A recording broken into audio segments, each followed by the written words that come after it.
বর্তমানে ডিভোর্সের কারণ প্রথমত আসে যদি ছেলে মেয়েদের অমতে বিয়ে দেওয়া হয়, তারপর তারা সেটা মেনে নিতে পারে না বা মানিয়ে গুছিয়ে নিয়ে চলতে পারে না, কোথাও না কোথাও ক্ষোভ সৃষ্টি হয় মনে।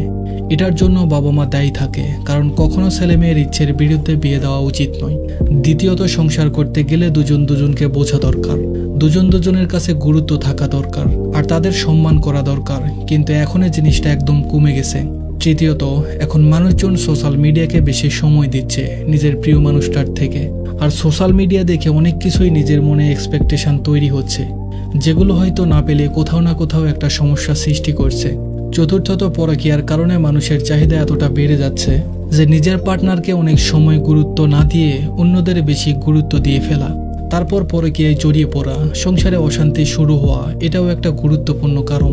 পঞ্চমত, এখন যুগ পরিবর্তন হয়েছে, মেয়েরাও স্বাবলম্বী হতে শিখেছে।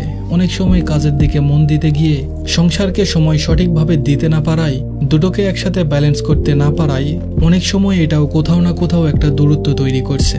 ষষ্ঠত, কিছু মেয়ে ইনকাম করতে শিখে গেলে তারা নিজেরটাই ভাবে, তখন ভাবে আমি ইনকাম করছি মানে আমি সবকিছু, আমি বড়, নিজেকে বড় মনে করা, এটাও একটা বিচ্ছেদের কারণ।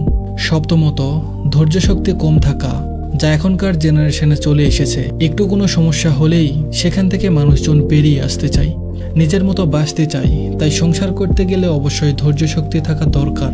অষ্টমত, পরিবার থেকে মানসিক চাপ সৃষ্টি করা, অনেক সময় অনেক মেয়েকে অনেক সমস্যার সম্মুখীন হতে হয়, যা সীমা ছাড়িয়ে যায়, তখন একটা মেয়ে বাধ্য হয়ে সেখান থেকে বেরিয়ে আসতে চায়।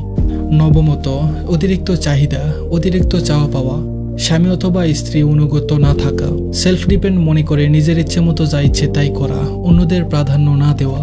ডিভোর্স হলে শুধুমাত্র যে দুজনের মধ্যে ডিভোর্স হয় তা না, দুটো পরিবারের মধ্যেও হয়।